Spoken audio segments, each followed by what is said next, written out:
Hi friends, ఎలా ఉన్నారు? నేను మీ విశ్వనాథ్ సార్ని. ఇవాళ మీ ముందుకు రావడానికి ఒక ప్రధాన కారణం ఏంటంటే, త్వరలో టెట్ నోటిఫికేషన్ రాబోతుంది. నవంబర్లో టెట్ నోటిఫికేషన్ అంటున్నారు. సో అది స్వయానా చెప్పింది నారా లోకేష్ గారు.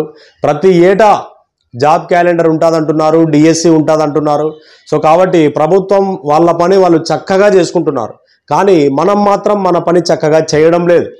ఎప్పుడో డిఎస్సి వస్తుంది కదా, అప్పుడు చూద్దాంలే. కొంతమంది లేనిపోనివన్నీ చెప్తాంటారు, వాళ్ళ మాట వినద్దు. మనము ఈ ఫీల్డ్లో ఉన్నాం కాబట్టి మీకు జాబ్ రావాలంటే సో మా లాంటి ఎక్స్పర్ట్ ఫ్యాకల్టీల యొక్క guidance must and should. So తర్వాత చాలామంది ఏం చేస్తుంటారంటే అన్నీ కలిసి ఉన్నటువంటి యాప్స్ కొంటారు. అట్లా కాదు, సింగిల్ సబ్జెక్ట్ ఉన్నటువంటి యాప్స్ కొనండి. ఓకేనా? సింగిల్ సబ్జెక్ట్ ఉన్నటువంటి యాప్స్ కొంటే మీకు చాలా బెనిఫిట్ ఉంటుంది. ఇప్పుడు for suppose maths Vishwanath sir నాది, సో తర్వాత psychology Jangam Vishwanath sir. So ఇలా సపరేట్ వీడియోస్ ఉన్నటువంటి యాప్స్ మీరు తీసుకుంటే మీకు ఖచ్చితంగా చాలా బాగా యూజ్ అవుతుంది. సో కాబట్టి సింగిల్ ఉన్నటువంటి యాప్స్ సపరేట్గా కొనండి, మీకు చాలా బెనిఫిట్ ఉంటుంది. సో ఎక్స్పర్ట్ ఫ్యాకల్టీస్ వాళ్ళ యొక్క ఎఫర్ట్ అంతా దాంట్లో పెట్టి మీకు ఆ సబ్జెక్టు అందించడం జరుగుతుంది. Okay right.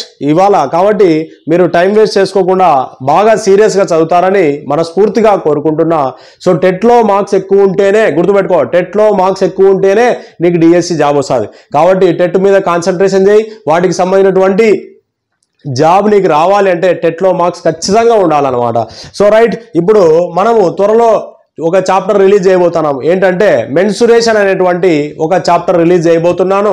సో ఈ చాప్టర్ రావాలంటే నీకు ఖచ్చితంగా పైథాగరస్ త్రికములు రావాలా. ఈ పైథాగరస్ త్రికముల మీద షార్ట్ కట్ చెప్తా చూడండి. సో 3, 4, 5 వీటిని పైథాగరస్ త్రికములు అంటారు. సో 3, 4, 5. సో ఏంటి పైథాగరస్ త్రికములు అంటే, కర్ణము స్క్వేర్ ఇజ్ ఈక్వల్ టు భుజము స్క్వేర్ ప్లస్ భుజము స్క్వేర్. కర్ణము స్క్వేర్ ఇజ్ ఈక్వల్ టు భుజము స్క్వేర్ ప్లస్ భుజము స్క్వేర్. త్రిభుజంలో అతిపెద్ద భుజమే కర్ణము. So 5 square is equal to 3 square plus 4 square. అంటే ఈ సైడ్ 25 వస్తుంది. అంటే ఈ సైడ్ వాల్యూ ఎంత వచ్చిందో ఈ సైడ్ వాల్యూ కూడా అంతే వస్తుంది. దీన్నే పైథాగరస్ త్రికములు అంటారు. దీనికి షార్ట్ కట్స్ ఎలా చేయాలి సార్ అంటే, సో చెప్తా చూడండి. సో ఏంటి షార్ట్ కట్స్ అంటే, బేసి సంఖ్య ఇచ్చినప్పుడు సో ఆడ్ నంబర్ వచ్చినప్పుడు మనం ఏం చేయాలంటే, 3 ఉంది కదా, దీన్ని స్క్వేర్ చేయి. 3 square is equal to 9, divide by 2 చేయి, 4.5. సో దీన్ని రౌండ్ ఫిగర్ చేయి. సో చేస్తే -0.5 ప్లస్ 0.5 అంటే 4, 5 అంటే 3, 4, 5 మ్యాచ్ అయిందా లేదా? 3, 4, 5. అదేవిధంగా నెక్స్ట్ బేసి సంఖ్య ఏది? 5. 5ని స్క్వేర్ చేయి. 5 square is equal to 25 divide by 2, 12.5. So ఒకటి 12, ఒకటి 13 తీసుకో. సో 5, 12, 13. 5, 12, 13. ఓకేనా? సో ఇది పైథాగరస్ త్రికములు బేసి సంఖ్య ఇచ్చినప్పుడు. మరి సో సరి సంఖ్య ఇచ్చినప్పుడు ఏం చేయాలి సార్ అంటే, డివైడ్ బై 4 చేయాలా. సో ఎలా సార్ అంటే, సరి సంఖ్య ఇచ్చినప్పుడు సో 4 తీసుకుందాం. 4 square is equal to 16 divide by 4. 4 1 జా 4 4 జా 4. సో -1 ప్లస్ 1 అంటే 3, 5. సో 3, 4, 5. సో నెక్స్ట్ 8 తీసుకుందాం. 8 వచ్చినప్పుడు 8 స్క్వేర్ 64. 8 స్క్వేర్ వాల్యూ ఎంత?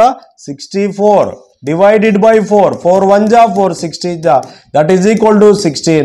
-1 ప్లస్ 1 అంటే 15, 17. సో 8, 15, 17. ఈ విధంగా మనం పైథాగరస్ ట్రిప్లెట్ని గుర్తుపెట్టుకోవాలా. బేస్ సంఖ్య ఇచ్చినప్పుడు డివైడ్ బై 2 చేసి సో ఆ వాల్యూస్ని రౌండ్ ఫిగర్ చేయాలా. మరి సరి సంఖ్య ఇచ్చినప్పుడు డివైడ్ బై 4 చేస్తే ఇది పైథాగరస్ ట్రిప్లెట్ యొక్క షార్ట్ కట్. ఇంకొన్ని మోడల్స్ చేద్దాం.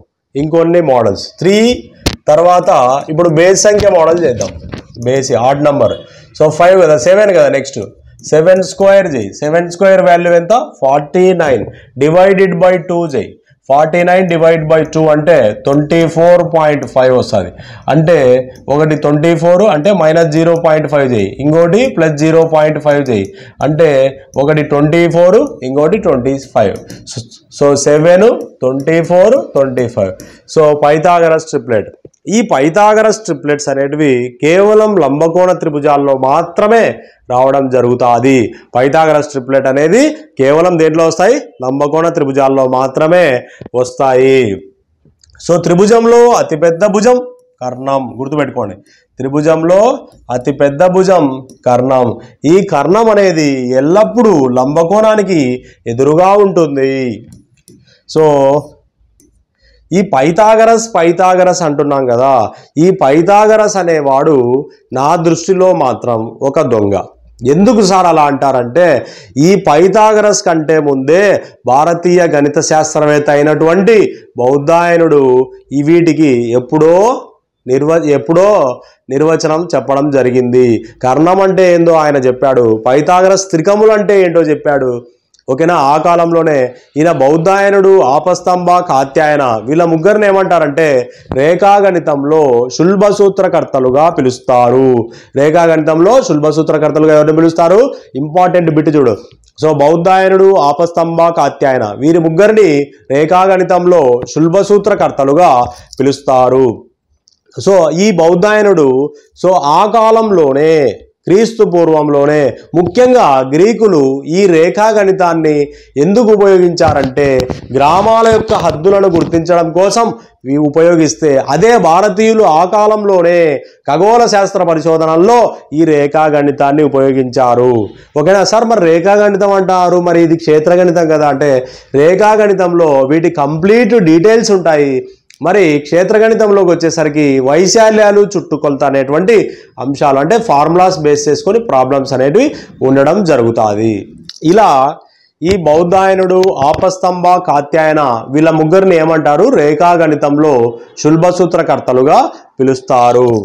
బౌద్ధాయనుడు ఏం చేశాడంటే ఆ కాలంలోనే దీర్ఘచతురస్రంలో ప్రతి కోణం లంబకోణం అని చెప్పడం జరిగింది.